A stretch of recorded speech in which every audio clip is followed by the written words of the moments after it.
Vale. Bueno, pues vamos a ir por la tercera parte de la madera del arca.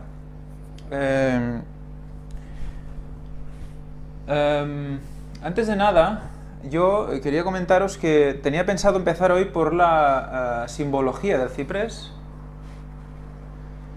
pero ha habido circunstancias por las cuales pues no me ha sido posible preparar este tema, porque han empezado a salir cosas referente al tema anterior, a lo que es la madera del arca, y tendría que alargarlo un poquito más.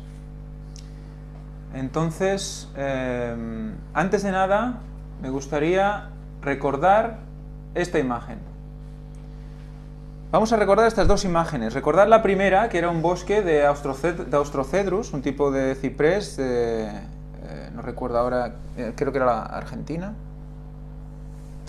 que era un bosque sumergido, y los cipreses seguían aún pues funcionando. Y recordad la foto de abajo a la derecha, que eran unos cipreses, un grupo de cipreses de aquí, de Valencia, que sobrevivieron juntos a un incendio, mientras que todo su alrededor quedó totalmente chamuscado.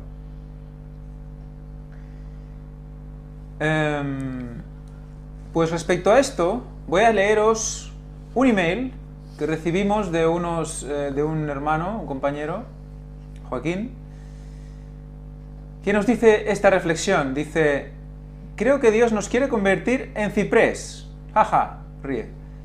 Dice: Isaías 43, hermosa promesa. Jehová es el único redentor.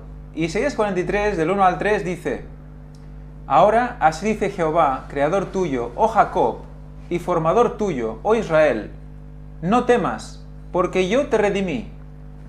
Te puse nombre, mío eres tú. Cuando pases por las aguas, yo estaré contigo. Y si por los ríos, no te anegarán. Cuando pases por el fuego, no te quemarás, ni la llama arderá en ti. Porque yo, Jehová, Dios tuyo, el Santo de Israel, soy tu Salvador. A Egipto he dado por tu rescate, a Etiopía y a Seba por ti. Y el compañero añade y dice: creo que aplicable al ciprés está más que dicho. Saludos y que Dios os bendiga. Hermosa conferencia. Muy bien. No sé cómo se ha quedado el cuerpo, pero a mí cuando me pasó Víctor el email, que fue además el día siguiente, lo recibí, yo me quedé pasmado, porque justamente haber hablado de eso concretamente, de la resistencia al agua de los cipreses, fijaros, no te anegarán, o sea, cipreses totalmente anegados, viviendo aún, y que pases por el fuego y no te quemarás, es impresionante, ¿eh? Entonces, muchas gracias a Joaquín por la aportación, porque la verdad es que ha sido muy enriquecedora. ¿Y la analogía con el arca de Noé? Bueno. Vimos que el agua que salía de debajo salía también con... Calentita. Claro, potencia caliente, volcánica y todo lo que queráis, ¿no? Y no se chamuscaba, ¿no? No. Y agua por arriba también, toda la que queráis. Y nada. No. Bueno, pues nada, ese es el tema. Participamos como siempre de Cristo de un modo total. De su divinidad constantemente. Esto tenerlo presente para cuando tratemos precisamente la fecha del retorno de Cristo. Y os sigo diciendo, miraos el texto de Isaías 6, perdón, Oseas 6, versículos del 1 al 3. Exacto, y yo, recordaros, es que la imagen de los cipreses todos juntos es impresionante, en un mismo sentir. Bueno, pues seguimos, y aquí vamos a volver al Peki Cypress, porque yo aquí tengo que, bueno, rectificar o matizar unas declaraciones que hice en la conferencia anterior. Para ser sincero, yo en la conferencia anterior comenté que dije, creo que fue literal lo que estoy diciendo ahora, que no entendía o dudaba de que el arca se hiciera con un trozo de madera enfermo. Pues estuve a punto de borrarlo de la conferencia anterior, pero creo que las cosas pasan porque tienen que pasar, Dios sabe por qué. Y aquí yo testifico de que realmente estaba viéndolo con ojos humanos y no estaba como negándome a la evidencia. Y es que realmente, si Ron Wyatt dijo esto, es por algo. Y si Dios puso una lámina de este tipo aquí, probablemente sea por algo. Entonces, envié un email y comenté con la familia Wyatt sobre este tema. Me dijeron que Ron creía que era este tipo de ciprés y yo empecé a investigar sobre este tipo de ciprés y por qué este ciprés genera este tipo de hongos o genera este tipo de degradaciones. Yo hablé con Kevin Fisher, le pregunté, Kevin, ¿tú cuál crees que sería el tipo de ciprés que Ron veía en su vida, o si Ron estuvo cerca de este tipo de ciprés piquet, que quiere decir picoteado, por esas marcas que tiene? También le pregunté qué tipo de ciprés debió ver Elena White en su vida para escribir ciprés en los escritos. O sea, ¿con qué tipo de ciprés están familiarizados pues los americanos en general, ¿no? Y él me dijo, dice, creo que el ciprés de los pantanos, el árbol de ciprés de los pantanos, es el más usado aquí en Estados Unidos. Y estuve investigando sobre este ciprés.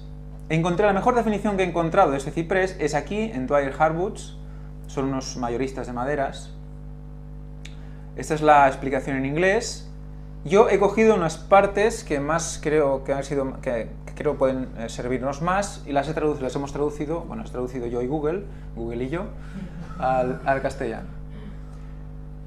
Esta especie de ciprés es el Taxodium disticum. Es una especie de conífera nativa del sureste de Estados Unidos. Es el ciprés de los pantanos. Es un árbol de gran tamaño, alcanzando de 25 a 40 metros, raramente 44, de altura, y un diámetro de tronco de 2 a 3 metros, raramente 5. La corteza es de color marrón rojizo. Recordad que es un color parecido al de las secuoyas. También tiene un color rojizo en su superficie. Fisurada verticalmente en superficie, gris-marrón, con una textura fibrosa.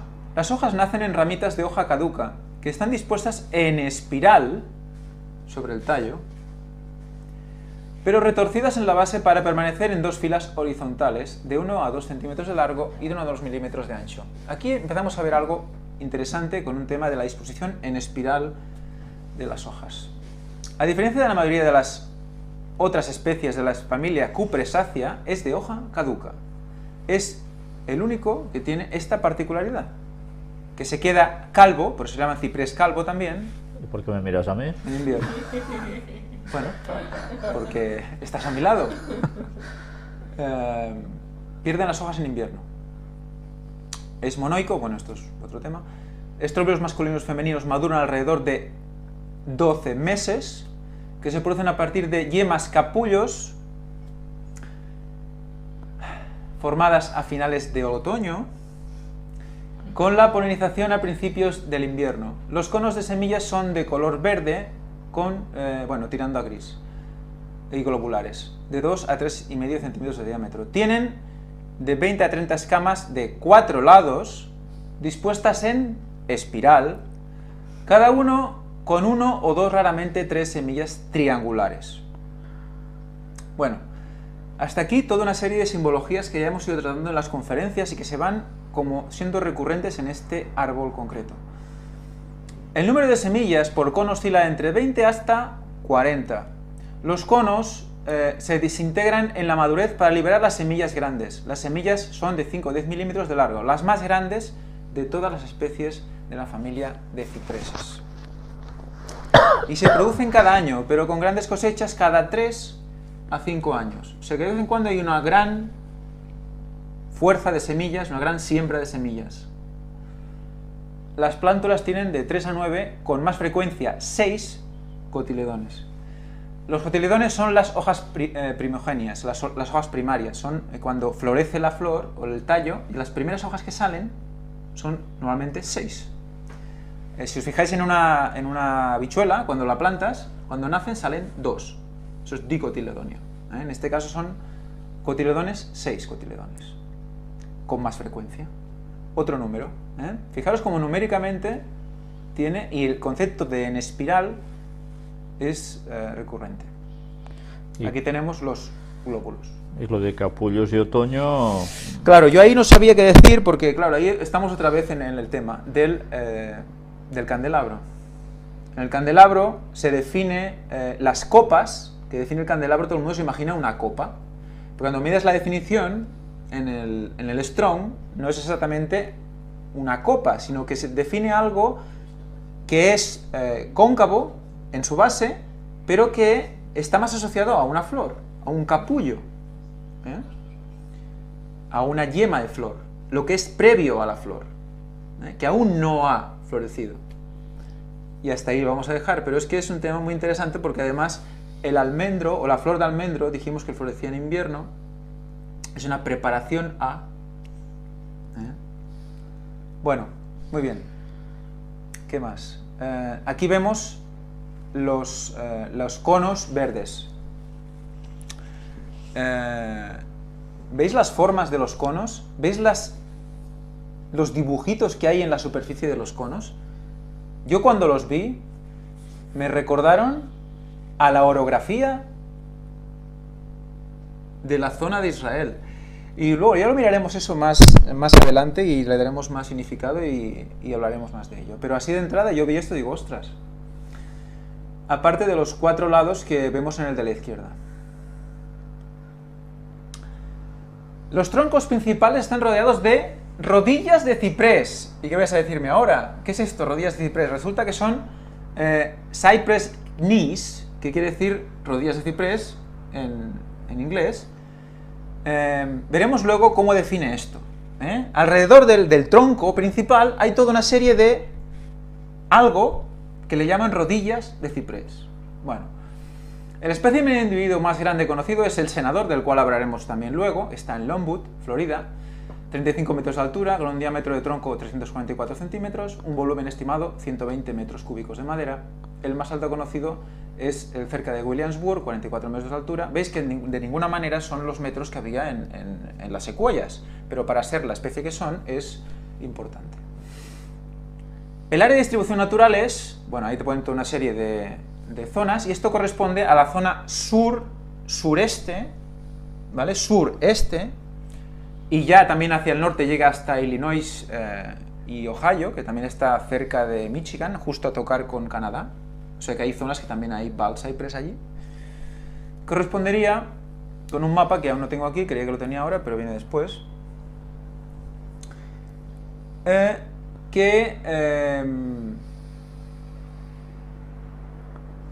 Bueno, sigo.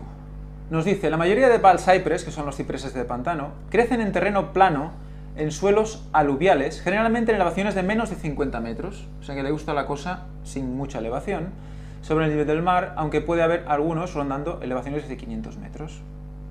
Aunque los árboles jóvenes, vigorosos y rebrotes de tocón pueden producir semilla viable, la mayoría de los individuos no producen semilla hasta que son cerca de 30 años de edad. Más o menos. Entonces se produce semilla. Muy bien. Bald Cypress crece en pantanos, tienen la peculiaridad de crecimiento llamado... Bueno, no sé exactamente esta traducción que quiere decir. Ah, sí, rodillas de ciprés.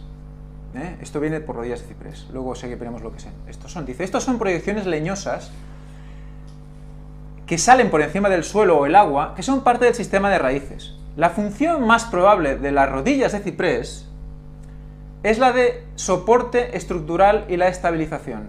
Bald Cypress, que crecen en sitios propensos a inundaciones, tienden a formar bases reforzadas. Los árboles que crecen en sitios más secos pueden carecer de esta característica. Bases reforzadas y un sistema de raíces fuertes entrelazadas les permite resistir vientos muy fuertes, incluso huracanes, raramente vuelcan estos árboles.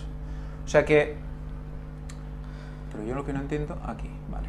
Eso que habéis visto son las apuntes. Dilo de la semilla y los 30. Bueno, pues cerca de los 30 años de edad, recordamos que hay un personaje bíblico importante que a cierta edad se bautiza. Y el texto dice era como de unos 30 años cuando empezó su ministerio. Cuando empezó su ministerio, cuando empieza ¿qué? La semilla, a sembrar semilla. Bueno, pues ahí estamos.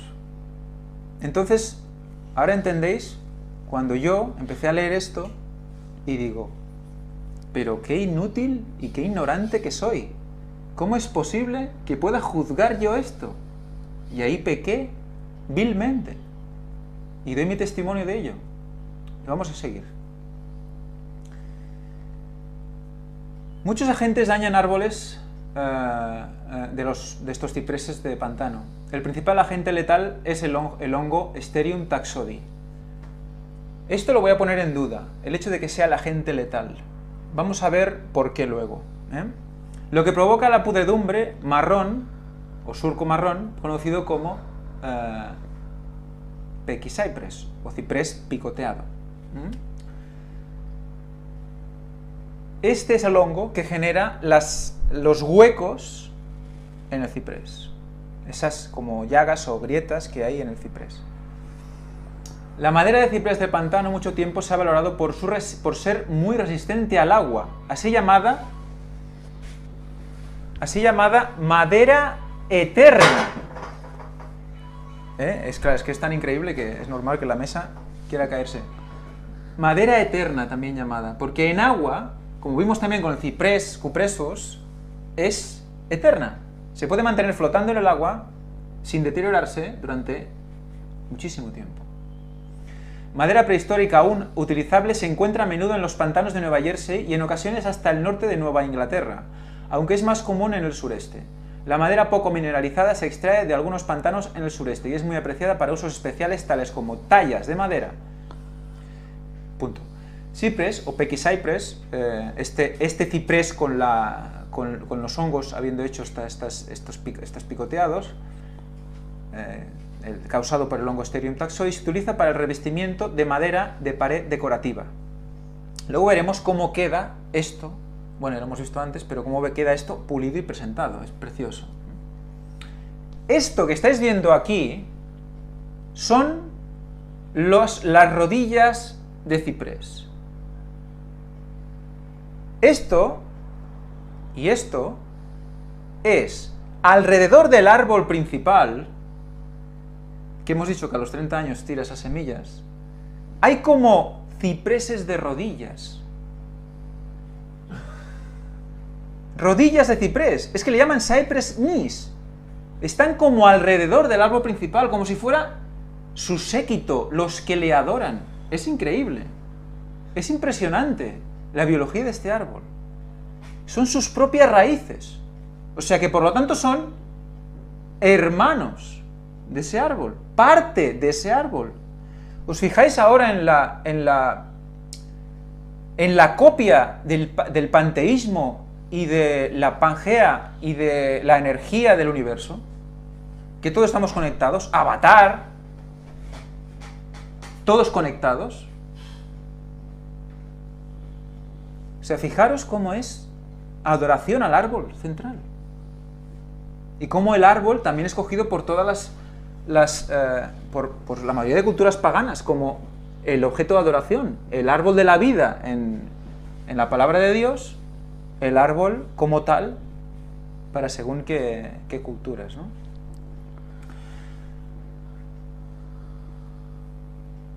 Bueno, está claro que hay un mapa que se me ha colado y no está. Es curiosísimo. No, este no. No está. Bueno, me debí equivocar. Lo siento. Y no sé si estará más adelante. Curiosas también las formas que tienen como de cuernos, ¿no? Sí.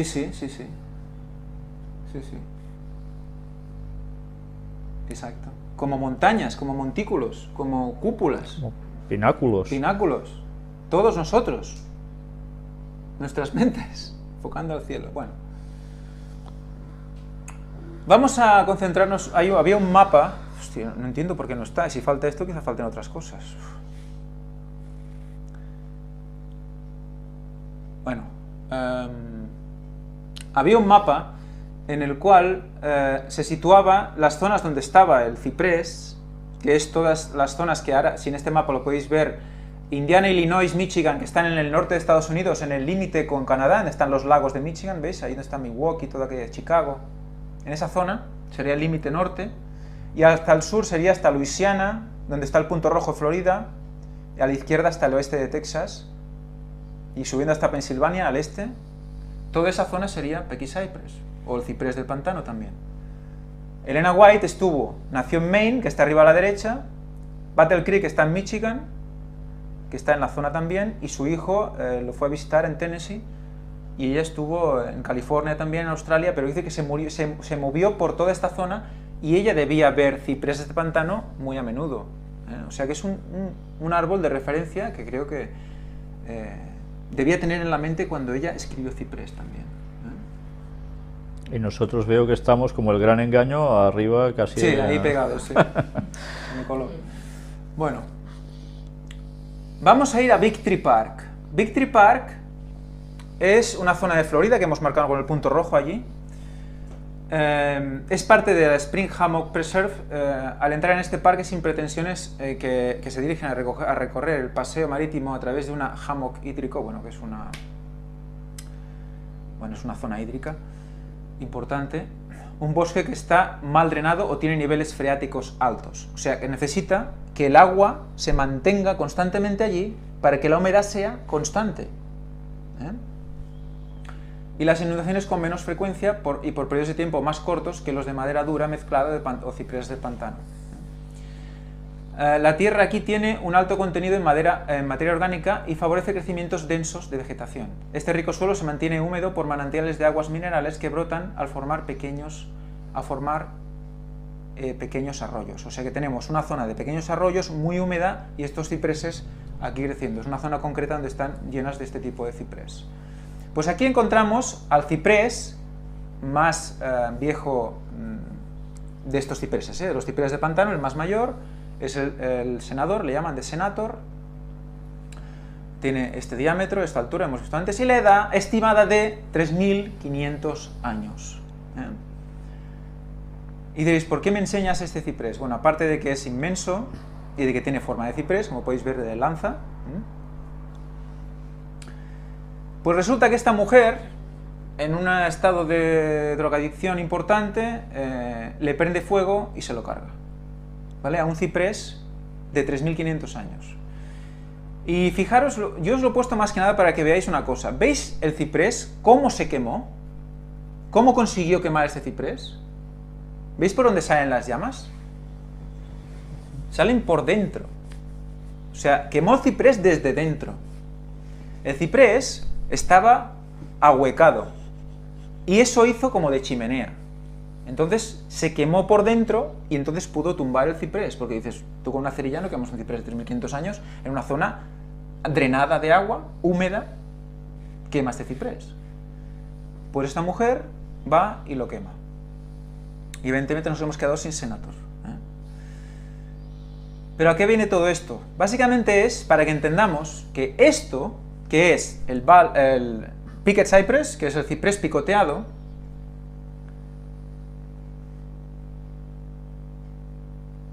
cuando esto se convierte en una degradación máxima, el árbol queda hueco por dentro, pero sigue vivo, porque la vida está alrededor del árbol. ¿Entendéis? Lo que realmente mantiene al árbol no es vivo, no es el centro, sino que es la que hay alrededor del árbol. Y este árbol seguía vivo, seguía creciendo. Y luego entenderemos por qué. Ah, pues mira, el plano está aquí. ¿Vale? Creía que lo había puesto antes. Es que llevo un lío estos días brutal. Muy bien, pues aquí veis lo que os decía, ¿no? La zona roja sería donde encontramos este tipo de cipreses y las zonas lilas donde uno de los sitios donde estuvo moviéndose Elena de White. Entonces, Jocelyn Johnson, que hemos dicho antes, la amiga de Ron, yo le expliqué, le pedí más información sobre el Peckycypress, como ellos lo entendían, y ella buscó información y me envió una información que había sacado de internet y que explicaba lo siguiente. Dice, este registro parcialmente hueco es un bello ejemplo de Peckycypress, ciprés picoteado. Esto es en realidad una condición causada por un ataque de hongos, que os lo hemos visto antes, que deja largas y estrechas madrigueras o cavidades en la madera. Los hongos atacan en su mayoría a los cipreses más viejos. Y los atacan desde donde lo que yo llamo el canopy o paraguas. El ciprés de los pantanos, como habéis visto, cuando llega a la base se ensancha, como si fuera una base de un pie, de un candelabro o de algo que se ensancha, para que sea más estable.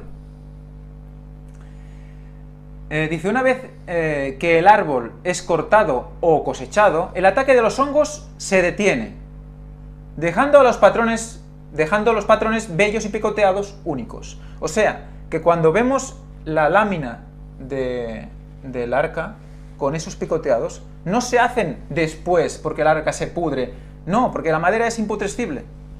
Lo que pasa es que eso ya estaba en el árbol antes de ponerlo. El ciprés picoteado fue muy buscado hace tiempo, en los años de la mayor demanda, y todavía lo es. He visto ciprés picoteado utilizado para cosas tales como revestimiento de madera, marcos de cuadros, armarios o también muebles. Es muy bonito, yo diría que es una especie de legado del sur.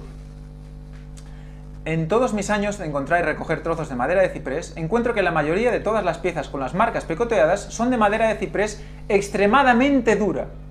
O sea, que la madera que presenta el picket cypress, el picoteado, es la que es más dura. Vale. Nunca en la madera blanda. Hay una serie de ofertas en un momento determinado de tablas de ciprés pequi o madera de varios tamaños en eBay, etc. Dice, cualquier cosa que hagas con esta madera se convertirá en una reliquia preciada. Este hombre no sabe lo que está diciendo. La razón que tiene. Esto, os lo vuelvo a enseñar, es un tronco de ciprés de los pantanos, cortado, un tronco antiguo, y veis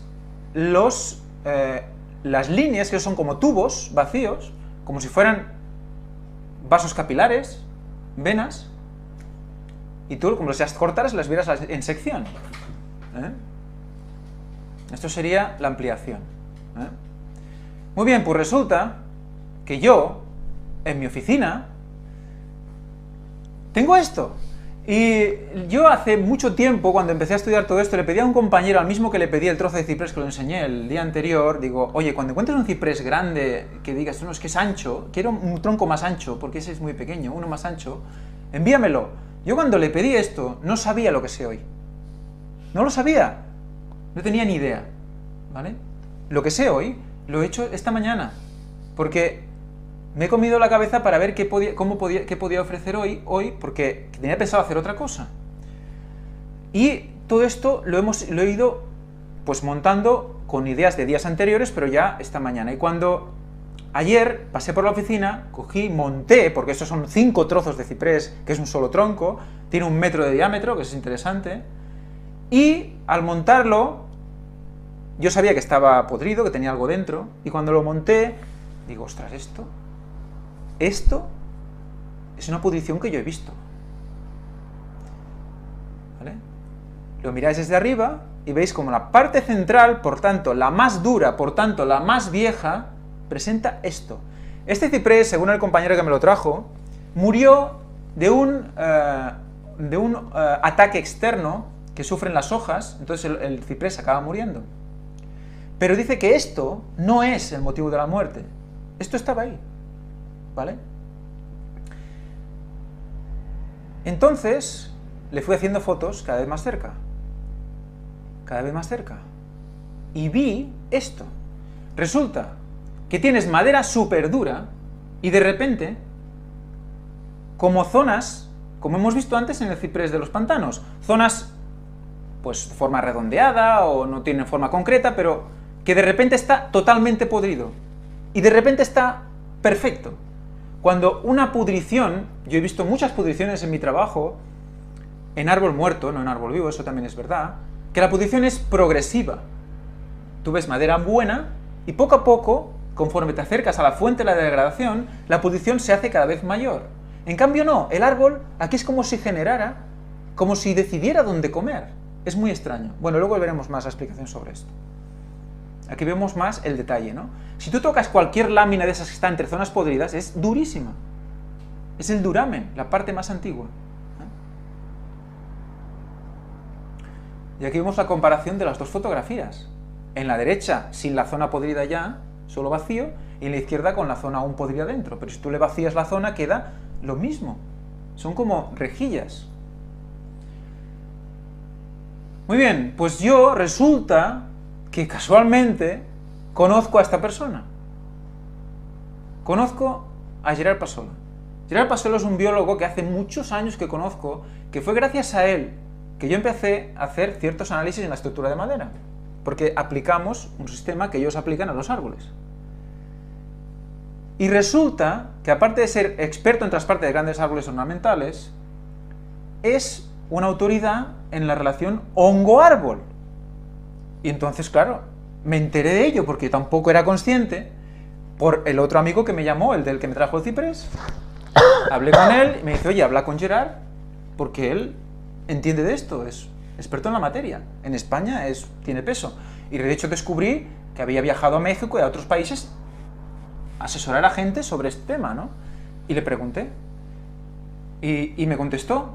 Me contestó en catalán porque no le dije que lo hiciera en castellano. Como vosotros habláis en catalán, pues pobre hombre, me lo dice en catalán, o sea que lo voy a hacer en castellano. Dice, sé muy poco sobre el Pekky cypress. Lo que he leído rápido del hongo es lo que tú dices, y no he conseguido saber si es endófito de esta especie. Podría serlo porque es muy frecuente. ¿Qué quiere decir endófito? Lo vamos a ir viendo poco a poco, ¿vale? Los árboles viven en la parte más exterior, o viven de la parte más exterior del mismo árbol, está hablando, ¿eh? Y la periferia, que es donde se va generando la madera nueva, perdón, en la periferia, que es donde se va generando la madera nueva, la parte interior queda sin actividad. Algunos dicen que está muerta, otros que es madera inactiva. Esta madera es degradada más tarde o más temprano en función de la especie de árbol, pero también en función de su ecología. Los hongos que degradan la parte vieja interior de los árboles son los hongos xilófagos. En principio nunca micorríticos, que serían pues tipo pues un bolet, una seta. Los hongos xilófagos, la mayoría provienen del exterior del árbol, pero cada vez más se está descubriendo que algunos hongos viven como endófitos dentro del árbol durante mucho tiempo. De hecho, toda la vida del árbol, y esperan que se generen estas zonas de madera inactiva para cambiar de levadura, que es la forma de espera del hongo, a hongo, que es la forma activa. O sea, que es parte del árbol, de la ecología del árbol ese hongo. Igual que nuestras bacterias del intestino, o igual que nuestros hongos, sí, hongos también tenemos, que nos protegen alrededor de nuestro cuerpo.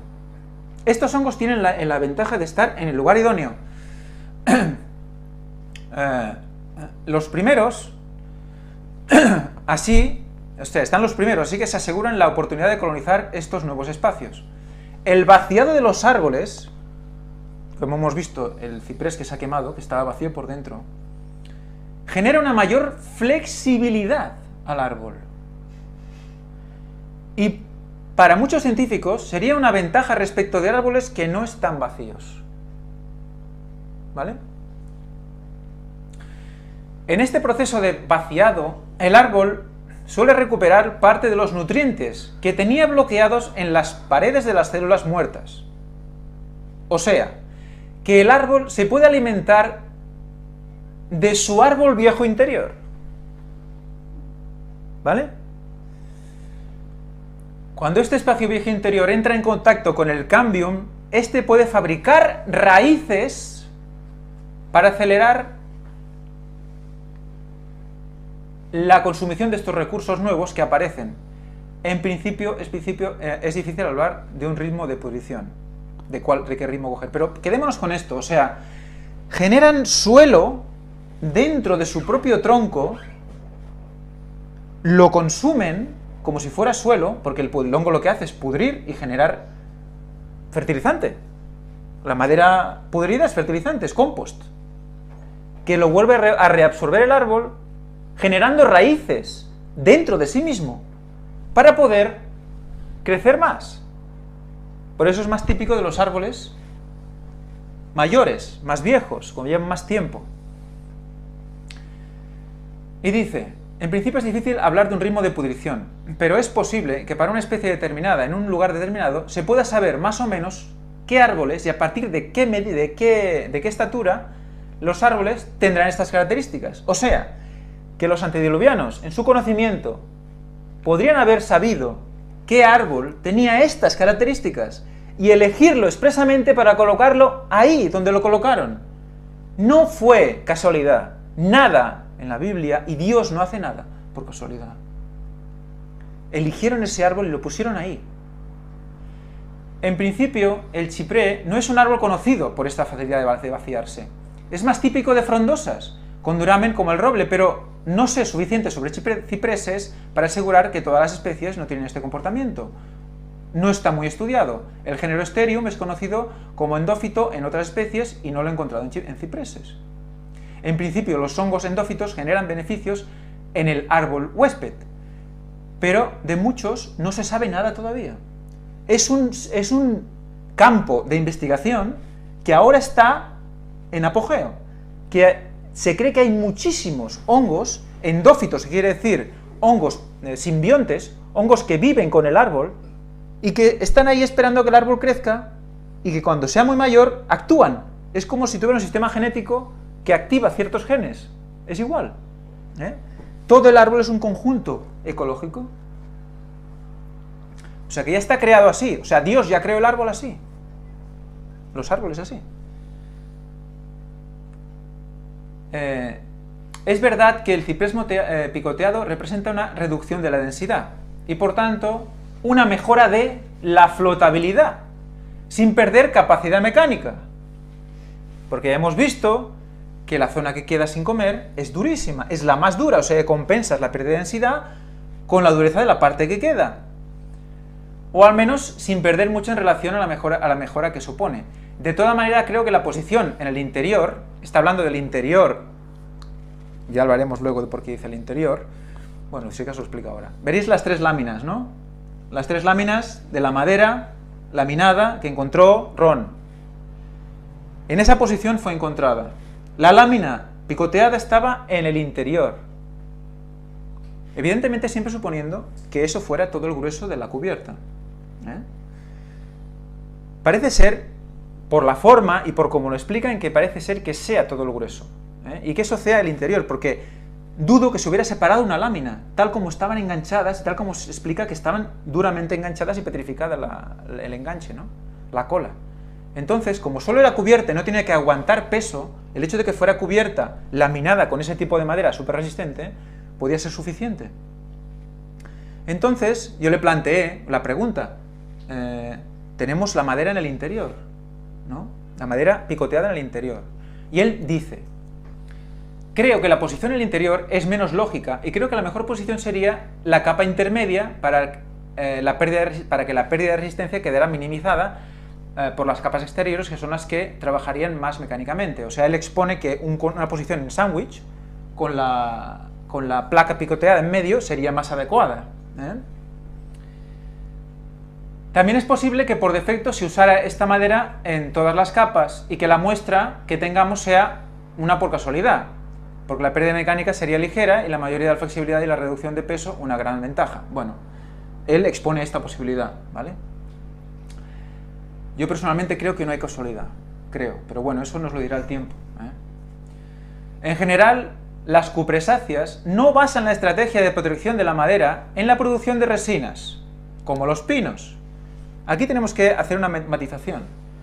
Los cipreses son coníferas, pero no son resinosas. Las maderas resinosas son pinos, abetos, etc. El ciprés tiene la resina básicamente bajo la corteza, pero no dentro de las fibras. No tiene canales resiníferos que atraviesan la madera.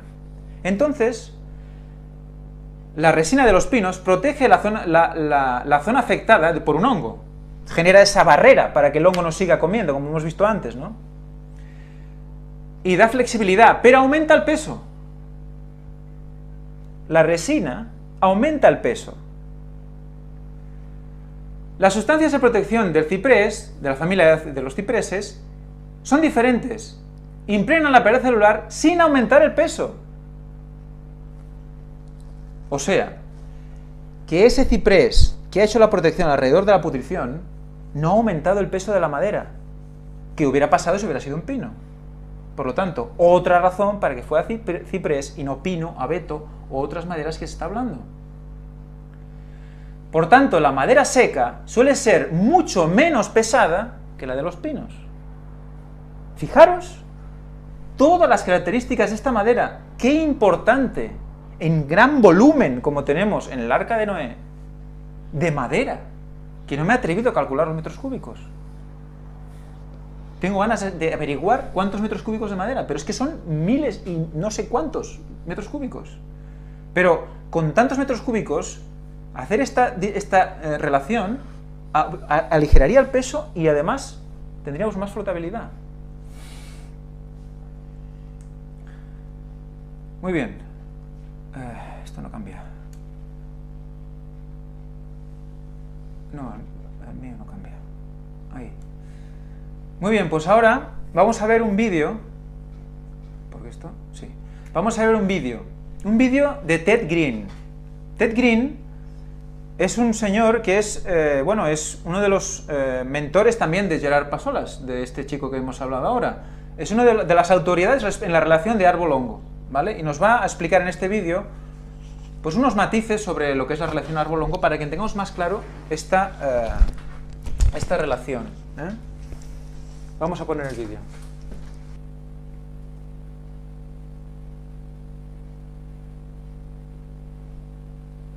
A panel we had, I mentioned the word science doesn't stand still.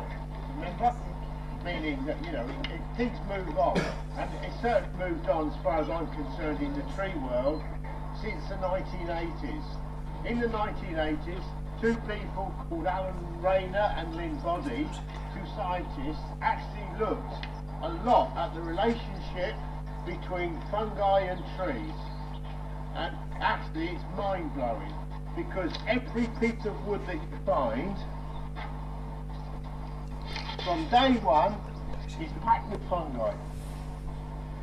They're either in what we call the long-living wood, because Mrs. Thatcher got rid of me, and I then went to work on marketing dead wood.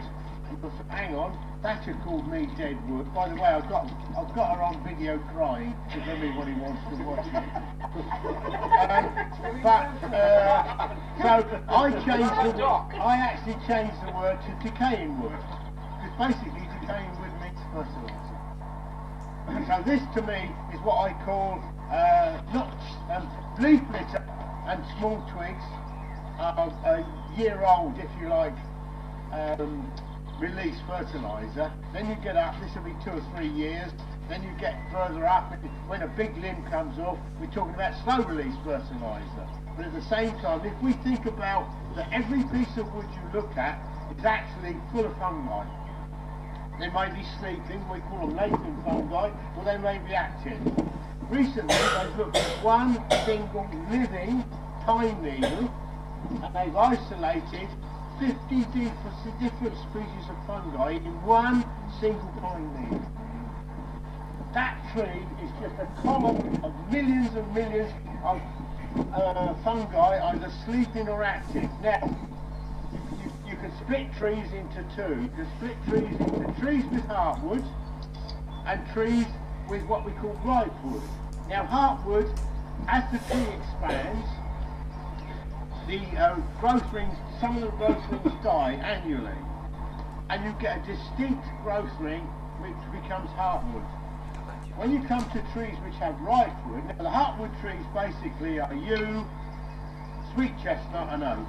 All the rest come into the ripewood bracket, like beech and all the rest of it, and this particular one. So, but what they're doing is the inner rings die with age, but it's a phase. It's phased in. It's not a regular plant. And as you can see, almost certainly this tree has been damaged by animals, and where it's damaged by animals, that column going up into here will have what we call dysfunctional wood in the ripe wood. So you start to get non-living wood extending into what would be normally living wood. Presumably, I mean, it's no disrespect, because of damage from animals usually, or game mowers is the big one. So when I see this, what I'm seeing is a fungus which can never, ever, ever pass into living wood. And this is where we are today. We must recognise that this thing is co-evolved with the tree. That thing is actually living on non-living wood in the tree. So I'm not saying it's not telling you something, it's telling you something that's happening to that tree, but it's not the reason for the non-living wood. The non-living wood is something out here. It's probably to do with compaction, it's probably to do with high fertiliser. This tells me animal concentration, defecation of all the pesticides, and as you know, pharmaceutical products in animals or veterinary products are not tested against the environment. No, look at that line. That's been dumped with chemicals. And no disrespect, because that's where the animals concentrate. And these are telling you that. So possibly under here, we've got dead roots. Dead roots mean dysfunctional wood where there shouldn't be dysfunctional wood. So here, you've got two great big buttress roots which are really going to town. But where they're joining up, you've got wood going right into the centre because of it's called inclusion, and that gives the mushroom inside, which is decaying down naturally, the non-living wood, right? But it's now got an exit point, and because it's got an exit point, it fruits. So somewhere in there's a mushroom busy. What's interesting in this tree is this is what we call the white rock decayer. Oh, look at that big limb up there. It's red rock or brown rock. So there's another mushroom in the tree decaying out non-living wood. There are very, very few fungi that actually can get into living wood. And I'd even dispute honey fungus. But that's where we are. Bueno, pues habéis visto el vídeo, lo hemos traducido en muy poco tiempo, hemos hecho lo que hemos podido. Gracias al compañero Paulo por todo el esfuerzo. Aquí hemos visto, nos ha explicado que, en resumen, el hongo y el árbol conviven toda su vida y que vemos como para que el árbol tenga una degradación, tiene que haber algo en su alrededor, un ambiente que se degrade antes, como hemos visto, defecación de animales, animales comiendo, pesticidas, fertilizantes, que hacen que el árbol se debilite, y el hongo que el árbol ya tiene, en vez de hacer su trabajo cuando le toca y como le toca, se convierte en un problema. Aparte de que habla de que, fijaros como en una punta de rama que hicieron el análisis, había hasta 50 especies diferentes de hongos en esa puntita de rama. O sea que es como si hubiera un ejército de agentes biológicos a nuestro servicio y al servicio de la naturaleza, que no vemos, y que están ahí para ayudar a crecer. Ted Green, que aquí lo veréis y diréis, ostras, este hombre, pachanguero el hombre, ¿no? Ahí con su... Pues ese señor es conservador del Bosque Real Británico de Windsor y miembro de la Asociación Británica Ancient Tree Forum, además de micólogo y gran divulgador. O sea, es una referencia en esos temas. Pues según él, dice, no debemos pensar en un árbol como un solo árbol, sino una compleja comunidad interrelacionada. En el proceso de envejecimiento de los árboles se manifiesta la relación coevolutiva de hongos, bacterias y árboles. Los dos primeros, hongos y bacterias, reciclan los nutrientes acumulados durante años en el interior del tronco del árbol, ahuecándolo, con lo que lo hacen más resistente frente a las tempestades de viento y pone de nuevo esos nutrientes a disposición del árbol para que siga creciendo. O sea que esos árboles majestuosos son árboles autonutridos y ahuecados por dentro. Era una señal de que ese árbol tenía unas condiciones y unas características, su madera, concretas, como para afinar en el arca. No era tocho y madera ahí a saco, no. Se hizo con todas las ganas, con toda la intención. Muy bien, me decís, ¿y qué es esto? ¿El milagro acústico de los enigmáticos violines Stradivarius? ¿Qué es esto? Muy bien. Pues vamos a leer qué es esto y entenderéis por qué lo leo. El fabricante de violines Antonius Stradivarius, del 1644 a 1637, introdujo una geometría y un diseño que se convirtieron en el modelo a seguir para muchísimos otros fabricantes de violines. De los 1100 instrumentos que él construyó, aún sobreviven unos 650. Estos violines son tan extraordinarios en su sonido y tan valiosos que en años recientes se ha llegado a pagar por la compra de alguno de ellos cifras del orden de 1,5 millones de euros. Los violines del luthier italiano, se han visto envueltos en más mitos que cualquier otro instrumento musical en la historia. Diversas investigaciones, como por ejemplo la del equipo de Mats Tinsen y Peter Carlsson, de la Universidad de Suecia Central 2005, sobre la que ya hablamos entonces en NCIT, Amazings, han intentado desentrañar el misterio de por qué suenan tan bien. Su sonoridad no se debe tan solo a la forma del violín, sino también al material de construcción, una madera de un tipo particular, y también se ha tenido en cuenta que esos violines tienen 3 siglos de edad. Por ejemplo, se ha debatido mucho acerca de hasta qué punto la física subyacente en el proceso de envejecimiento de ciertas maderas dota de una sonoridad más cristalina a la caja de resonancia de determinados violines según transcurren los siglos, lo que apoyaría la hipótesis de que los Stradivarius suenan mejor ahora que en la vida de su creador. Un avance notable hacia el esclarecimiento del enigma de la sonoridad de los Stradivarius es el logrado por el profesor suizo Francis W.M.R. Schwarz, Laboratorios Federales Suizos de Ciencia y Tecnología de Materiales, quien ha modificado con éxito la madera destinada a la fabricación de un violín. Esta modificación la ha hecho tratándola con hongos especiales. Este tratamiento altera las propiedades acústicas del instrumento, haciendo que su sonido sea tan parecido al de un Stradivarius como para engañar a los eruditos. Fijaros, densidad baja, velocidad del sonido alta y módulo de elasticidad alto. O sea, ¿os acordáis de las cualidades de la madera que estuvimos hablando del módulo de elasticidad? Cuanto más alto era el módulo, más dificultad para doblar la madera, por lo tanto más resistencia a la flexión, ¿de acuerdo? Menos elástico. Por tanto, aquí tenemos una manera de quitar la densidad a la madera, o sea, la haces menos pesada, pero resulta que no disminuye su capacidad portante, no disminuye sus características de elasticidad. Es muy interesante, porque cambias la naturaleza de la madera. Es como si la convirtieras en otra especie.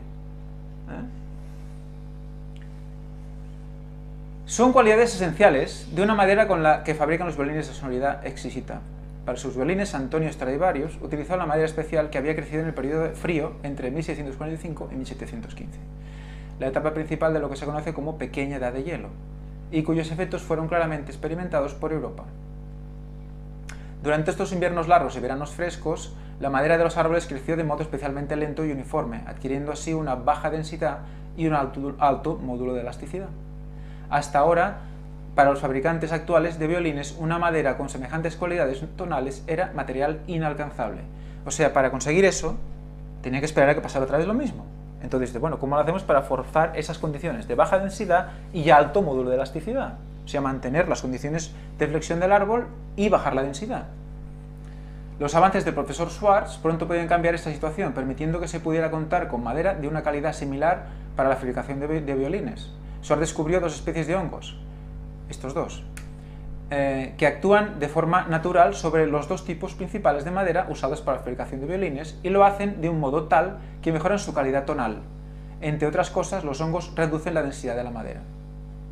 Impresionante. Pero sin hacer agujeros, ¿eh? Simplemente reducen la densidad. Una vez la madera alcanza el estado idóneo, se le aplica un tratamiento químico para matar a los hongos e impedir que acaben arruinando el material. Ya en algunas de las primeras pruebas, en 2009, la interpretación musical por parte de un violinista virtuoso con un Stradivarius auténtico fabricado en 1711 y el nuevo obtenido gracias a los hongos logró engañar al público y a un jurado de expertos, quienes creyeron equivocadamente que el Stradivarius verdadero era el creado gracias a los hongos. O sea que, fijaros qué grado de afinar puedes hacer con el hongo. Puedes decir hasta aquí solo. O sea, imaginaros, no sé, que la experiencia de Noé, o que Dios le dijo a Noé: coge ese árbol, el que presente estas características, y ponlo aquí. Porque era el arquitecto, y el otro era el maestro constructor. Bueno, básicamente es esto. Muy bien, entonces, unas pequeñas conclusiones sobre Pecky's Cypress. Primero, parece ser que los árboles grandes y viejos tienen un hongo endófito que los vacía por dentro.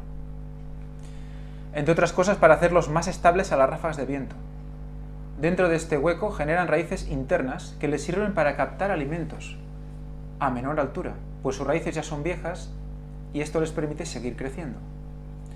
Los cantos del hongo son muy definidos, marcando claramente su límite. Eso es en la zona de la degradación. Habéis visto que bueno, malo, de repente, en 1 milímetro. Por eso la madera más dura presenta los ataques, pues es la más antigua del árbol. Una de las láminas de la madera del arca, y concretamente la interior, cuando digo interior, ahora os diré por qué creo que puede ser la interior, presenta estas perforaciones, hongos activos en la madera del árbol. ¿Noé veía así el interior del arca? Si esa era la parte interior y el hombre estaba en la parte superior del piso de arriba del arca, el piso medio era el piso que probablemente habría animales o más cantidad de animales, y el piso inferior quizás más desechos. Ahí donde estaba el hombre veían la cubierta y la veían por dentro. ¿Estaban viendo eso? Puede ayudar claramente a la flotabilidad de la nave, haciéndola más ligera, menos densa, como hemos visto en los violines también. ¿Estaba recubierta por dentro y por fuera? De brea sí, pero esto en principio solo por dentro. O sea, que es posible que Noé viera esto por dentro. Zonas como si alguien hubiera pegado un latigazo con un gancho y hubiera arrancado un trozo. Flash, flash, flash. Esto.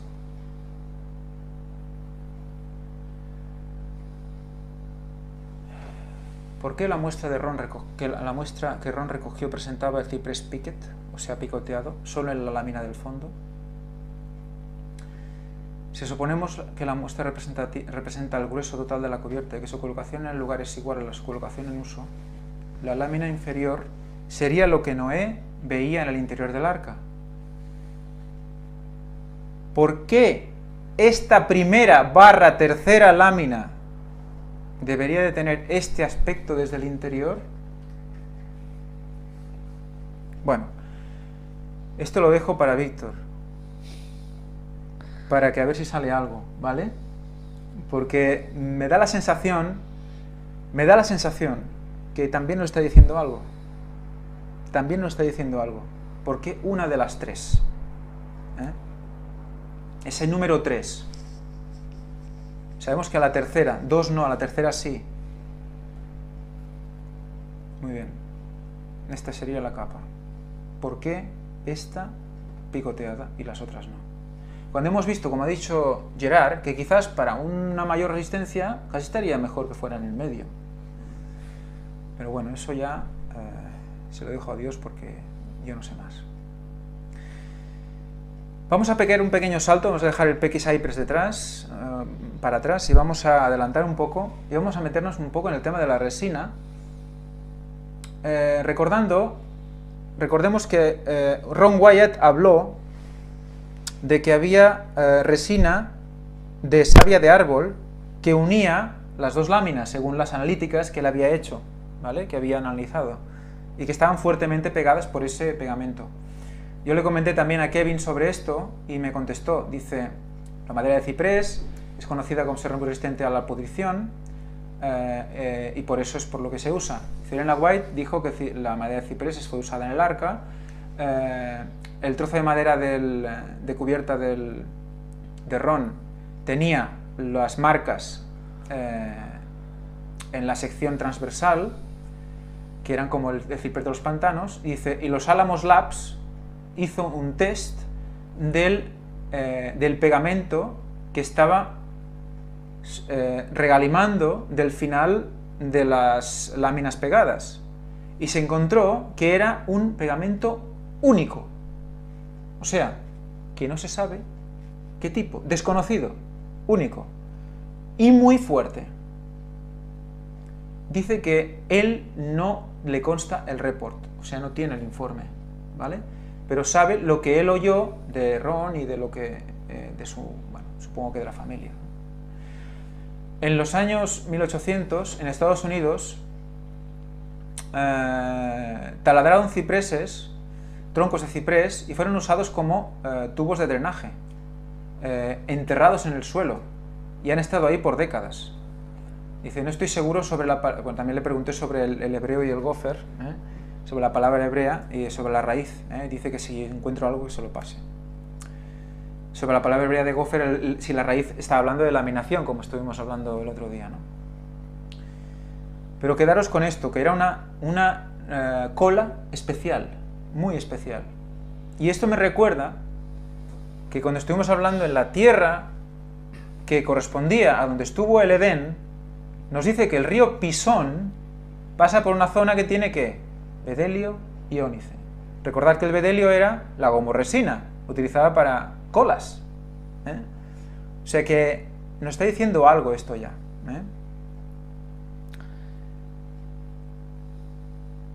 Y además tenemos esto, que es gofrit, que dices, ostras, se parece mucho a gofer. Pero resulta que gofrit, que también deriva de gofer, tiene la misma raíz,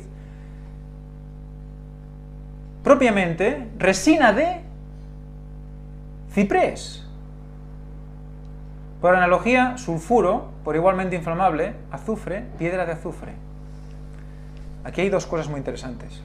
Primero, resina de ciprés. Entonces, ¿qué quieres decir?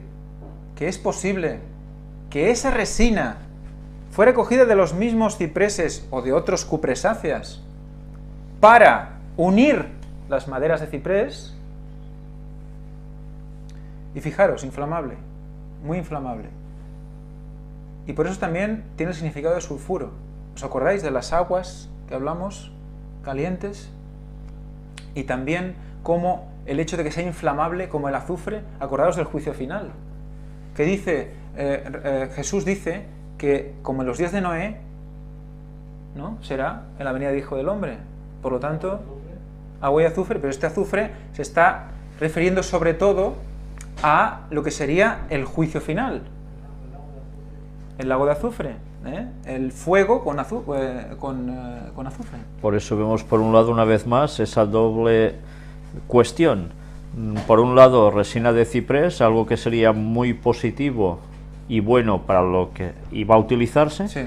Y por el otro al mismo tiempo, del mismo lugar, procede lo que sería la cuestión de azufre, piedra de azufre, lo que termina exterminando. Sí, señor. De Dios sale todo. Todo. Y justo, y fíjate, sí. Sí, sí, al principio, el alfa, aquí me comenta un compañero, alfa y omega, el principio y final, todo en la misma arca. ¿Por qué? Porque está representando también el final, como vamos a ver más adelante. Lo que ha sucedido volverá a pasar también. Lo que dice Salomón, dice, no hay nada nuevo bajo el sol, lo que ha sido, fue y lo que es será. Pues de aquí nos vamos directamente a gofer.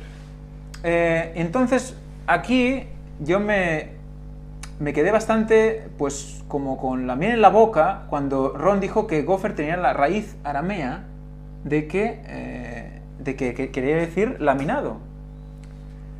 Y justo esta semana también recibimos un email de un compañero muy querido que está en Japón, que nos hace unas reflexiones muchas veces alucinantes, con una asociación de ideas que veremos al final que no va a ser ninguna tontería. Nos dice el compañero, ¿cómo se llamaba? Mariscal. Mariscal. Muy bien. Dice, en todos los términos que se muestran que son derivaciones de Gopher, hay un denominador común. Dar resistencia mediante láminas, o sea, por laminación. Eso él lo saca a raíz de los conceptos que vamos a ver a continuación. Dice, Gopher igual Gopher igual gofre. Y dices, ¿gofre? ¿Qué tiene que ver el gofre aquí, no? Y dice, Gopher, gofre. Y dice, sí, el dulce. Gofre en español proviene del francés gaufre. El holandés es waffle. Originariamente los gofres se realizaban con dos galletas unidas por medio de un relleno que las unía. Las galletas del príncipe de Bekelar de toda la vida son gofres. Wikipedia. Los waffles de sirope se inventaron en la ciudad de Gouda en 1784. Según cuenta la leyenda, un panadero de Gouda hizo una galleta con todos los sobrantes de las migajas y especias para luego rellenarlas con jarabe de caramelo.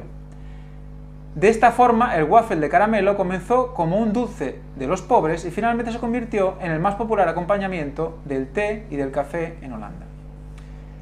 ¿Qué más? Los stroopwafels, también comercializados bajo las denominaciones de wafer de caramelo o galletas waffle de sirope.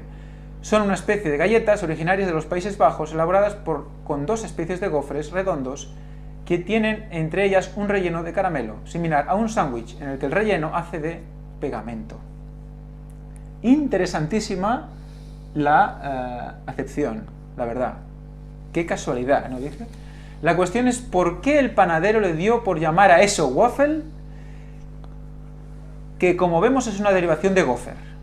Seguramente ese panadero era judío y sabía que el nombre al dulce estaba muy bien puesto. Yo eso no lo sé, pero Víctor tiene ciertos conocimientos sobre los dulces y yo me quedé alucinado cuando me lo comentó y voy a dejar que él os lo explique.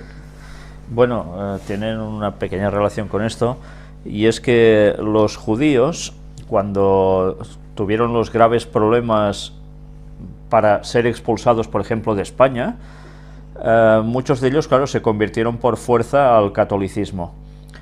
Y para demostrar que ellos verdaderamente se habían convertido al catolicismo, o al menos aparentemente hacia los demás, hicieron grandes inventos precisamente de repostería, con estos postres que han sido utilizados y siguen siendo utilizados aún por muchos, lo están comiendo en este país, y que estaban basados prácticamente, eso sí, en mucha grasa de cerdo.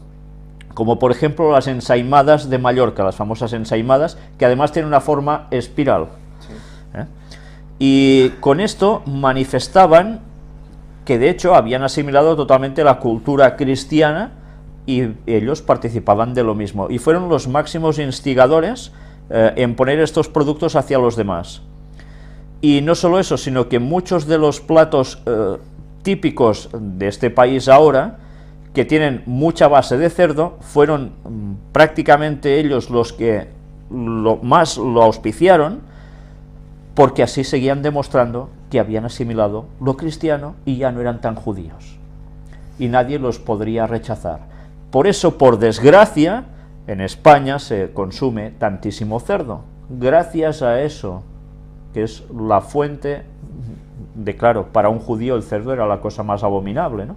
Pues gracias a ese camuflaje pudieron ir subsistiendo durante años hasta que finalmente muchos de ellos ya, bueno, se diluyeron entre el catolicismo, ¿no? O sea que hay muchísimas probabilidades de que bueno, podría ser tranquilamente. Podría ser. Muy bien, fuera judío. Seguimos. La acepción B. Gofer, gofer, gofre, cofre. Cofre, encofrar. Un encofrado es el sistema de moldes temporales o permanentes que se utilizan para dar forma al hormigón u otros materiales similares como el tapial antes de fraguar. y abajo dice fraguar, en albañilería, endurecerse consistentemente. La cal, el yeso. O sea, endurecido bajo el sostenimiento de maderas, bajo la compresión de la madera. Y fragua. Y aparte, cofre, en sí mismo, es un arca, un arcón, un recipiente para meter ropa, para meter cosas. Y luego está el arca de la alianza, que es un cofre. ¿Vale? O sea que estamos uniendo arca de la alianza, arca de Noé, que en realidad no era un barco, sino que era una arca gigantesca para meter los animales dentro y a la propia humanidad. Claro, es un receptáculo de algo que se guarda de algo, ahí dentro. Exacto. O sea que no tiene desperdicio, no es ninguna tontería. Acepción C dice, esta es la que más me gusta, Víctor. Gofer, gofre, cofre, cofradía. Cofradía de cum frater, con el hermano, en contraposición a hermandad. Germanus, hermano carnal. O sea, y nos hace aquí un resumen precioso de todo lo que dice, o sea, todos como hermanos, pero en espíritu, no por carne, como si fuéramos la madera de gofer del arca, unas láminas unidas unas a otras por medio del Espíritu Santo, consiguiendo la fuerza indestructible en Cristo Jesús. Recordad los cipreses juntos contra el fuego. Recordad esto también, unidos. En un mismo cuerpo. En un mismo cuerpo. ¿Vais viendo cómo todo va enlazando con las temáticas anteriores? Sí, señor. Muy bien, pues digo, ala. Resulta que yo estoy leyéndome la Biblia y me toca el capítulo de Ruth. Y mira, en Ruth 3:9 leo esto. Entonces él dijo, ¿quién eres tú? Y ella respondió, yo soy Ruth, tu sierva. Extiende el borde de tu capa sobre tu sierva, por cuanto eres pariente cercano. Y veo pariente cercano en asterisco que pone en hebreo Goel. Go es la raíz de gofer, y es una raíz que se repite en muchas palabras hebreas, y tienen significados muy interesantes. Y todos ellos tienen una cierta relación, como vamos a ver ahora. Si vamos a la Strong, recordamos gofer, una raíz que no se usa, alojar, tipo de árbol o madera, como usada para construir, aparentemente ciprés, gofer. Y vemos que Goel, abajo de todo, dice profanación, contaminar. Y me dirás, ¿esto qué tiene que ver eso con pariente cercano? Pariente cercano. Hemos leído láminas pegadas, fraternidad, cofraternidad.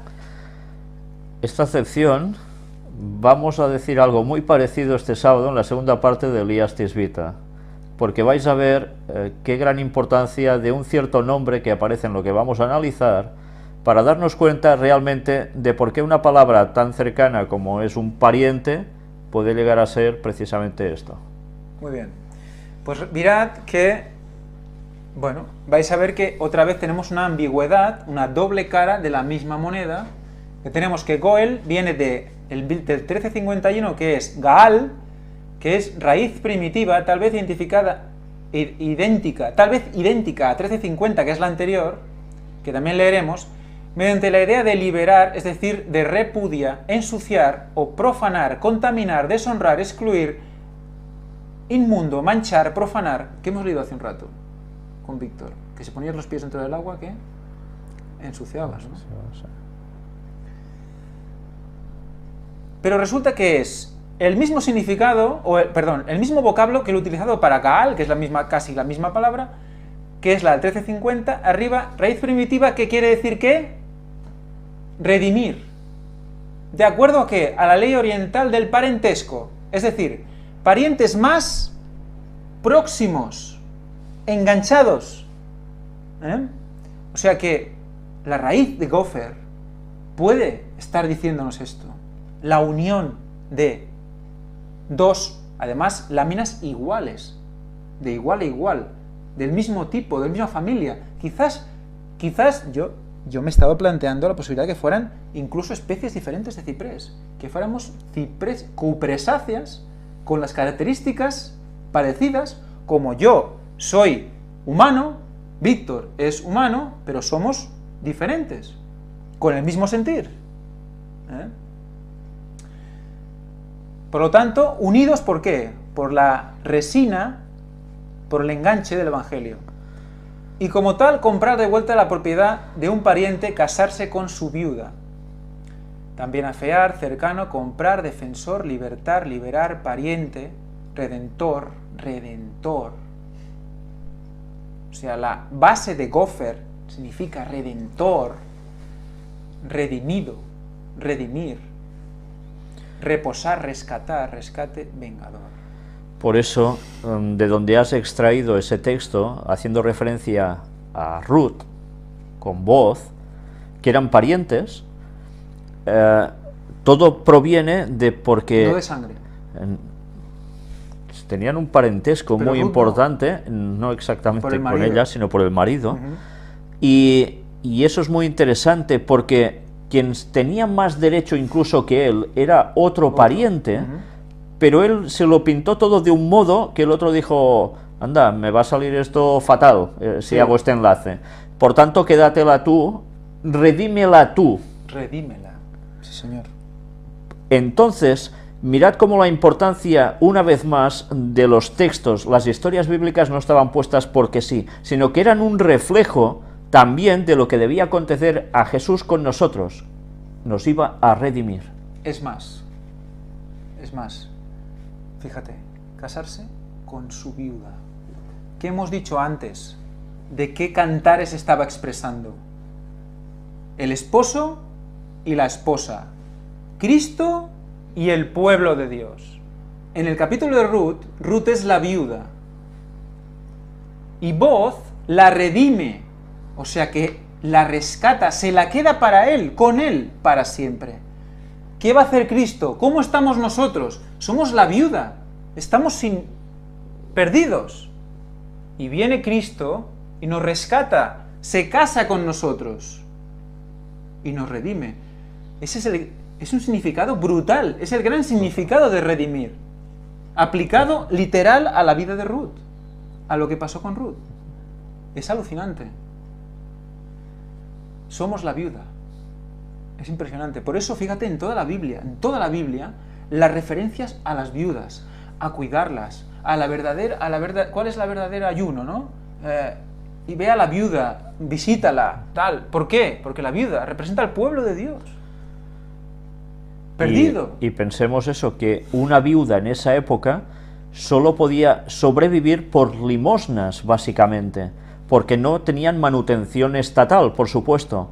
Solo era porque alguien le daba para sustento. Dependía exclusivamente del esposo de Jesús.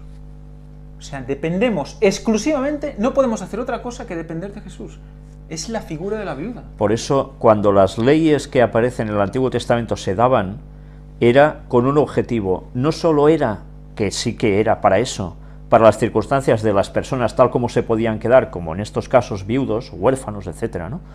Sino porque en definitiva era una lección también cristocéntrica de lo que iba a hacer por nosotros. Sí, Señor. O sea, todo apunta a Jesús constantemente, a Cristo constantemente. Yo he hecho algo, he tocado algo sin querer y ahora vuelve. Cristo constantemente. Todo. O sea, es increíble. Y lo curioso aún, y me sigo preguntando, ¿cómo puede alguien decir que la Biblia es una novela escrita por a saber quién? Madre mía. Bueno, seguimos porque resulta que justo encima de Gopher tenemos otra acepción, Geffen. La pongo porque en algunas partes, en algunas bueno, y hay más palabras que no he puesto, pero go, la raíz go, tiene como pronunciaciones diferentes, que pueden ser ge o ga, que en unos sitios pone go, en otros pone ga, y se van como supliendo, ¿no? Pero fijaros en Geffen, que está pegada a Gopher, fijaros cómo los vocablos son muy parecidos, los vocablos hebreos. Y dice, de una raíz que no se usa, que significa doblar, viña, como aparejado, o sea, juntar las viñas. ¿Y quién es la viña? ¿Quién es la viña? Yo soy la vid y vosotros los pámpanos, dijo Jesús. Somos parte de lo mismo, juntos. Claro. Específicamente uva, parra, uva, vid, viña. ¿Qué más? Pues resulta que tenemos otra raíz muy interesante. Primero vamos a ver Gosen. Gosen, ¿qué dices? Gosen, me suena.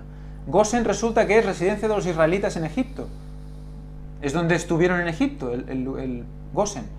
Pues resulta que Gosem, acabado en M, o acabado en M la pronunciación, pero no en hebreo, dice que equivale a 1653, que también lo leeremos, creo, no lo sé, no recuerdo ahora si lo vamos a leer o no, porque lo hemos hecho a última hora y no recuerdo si lo hemos puesto.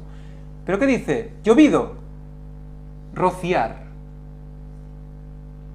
Podemos pensar rápidamente en el diluvio, aunque hay otras acepciones. Si seguís las excelentes predicaciones de Primera de Reyes 17, 18 y 19, esto se ha tocado y que no sé si volverá a salir. Dice de 1652, y vamos a 1652 arriba de todo, Gasam, raíz primitiva, llover pero violentamente. O sea que aún nos da más connotación de esa lluvia, tanto la de Oseas como la del diluvio. Y está Víctor haciendo con la cabeza así que se le va a caer. Tanta lluvia con tanta violencia, aparte evidentemente del momento del diluvio, nos lleva también a algo referente a la fecha de la venida de Jesús. Y en consonancia, recordemos una vez más lo de la tierra, también en el cielo, Orión el cazador, con esa lluvia violenta de saetas.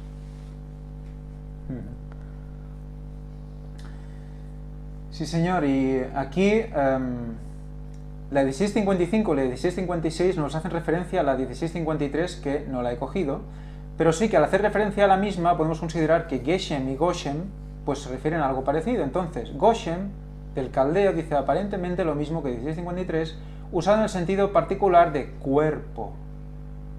Cuerpo. Probablemente por la idea figurativa de lluvia fuerte. Cuerpo. Es más de lo mismo todo el rato. Pero todo el rato, o sea, la lluvia fuerte es cuerpo. Esa lluvia de Oseas, la segunda lluvia, es cuerpo. Ahí viene algo, viene un cuerpo. Y esa raíz, de la cual viene Gosem, Gofer, Goser, está formando parte de un cuerpo.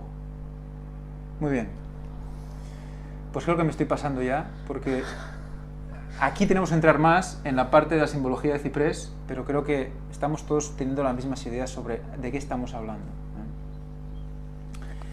Muy bien, pues hoy hasta aquí hemos llegado. Recordaros la aplicación. Recordaros que veis aquí abajo en la aplicación tenemos el Twitter, que se está intentando hacer pasar por Twitter todas las conferencias, una a una, las diapositivas las que son más interesantes. Y aquí no hace falta que estéis dados de alta en Twitter, podéis a través de la aplicación ver las noticias que entran en Twitter sin estar dados de alta, o sea que es bastante cómodo para los que quieran utilizarla. Y ya nada más. Se nos ha hecho tarde hoy. Bien, pues vamos a continuar con este tema la semana que viene, si Dios quiere. Vamos a seguir viendo, por un lado, asuntos relacionados con Orión y las constelaciones del cielo, el mensaje de Dios escrito en los cielos, y seguiremos con esta temática, con el apartado que Ángel nos está llevando tan magníficamente, para darnos esta comprensión de textos antiguos que nos están dando una vez más una vislumbre impresionante de lo que Dios nos quería decir y que tantas veces no nos hemos enterado. Pues damos gracias a Dios por la luz que está dando y por el privilegio que está dando esta luz no a unas personas en concreto, sino a, ya veis, cuánta gente está colaborando con nosotros en este sentido, ¿no? Es que si no fuera por los 2 emails que he recibido, habría cosas que no se me habían planteado. Y vamos un poco, estamos a merced también de vuestro estudio, de vuestra vida espiritual, de vuestra guía también en esto. Porque somos, como hemos visto que somos todos, uno. Estamos juntos, unidos por esa resina increíble, por esa pegatina, por esa pegamento espectacular y tenemos que ser todos como cipreses. Los cipreses los mueve el viento, pero cuando acaba el viento siguen rectos, mirando hacia arriba. Y tenemos que coger esa simbología de la naturaleza para aprender cosas. Adán se pasaba el día leyendo en la naturaleza. Pues todo esto son grandes lecciones de las cuales podemos recrearnos tantísimo y que seguramente Dios aún nos tiene reservadas muchas sorpresas, porque ya veis que la Biblia de novela tiene muy poco y tiene una significación especialmente para la gente que vivimos en los últimos días, unas lecciones tan básicas que Él nos quería mostrar, que yo creo que Dios estaba esperando estos momentos para ir mostrando lo que necesitábamos saber, para captar un montón de conceptos que parecían distintos y otros que ni sabíamos que existían, para darnos unos matices impresionantes del momento de su retorno. Y que todo esto debe servirnos para fortalecernos, ver cómo Dios ha hecho escribir la Biblia de un modo tan impresionante, tan majestuoso, fantástico, no sabría qué adjetivos decirle, solo me deja perplejo y maravillado la sabiduría de Dios al hacer ejecutar las cosas en este modo. Y en definitiva, a partir de ahora vamos a seguir viendo aún más detalles que nos ayudarán a esperar ese momento del retorno de Cristo con muchas más ganas, creo. Pues por nuestra parte nada más y que Dios os bendiga.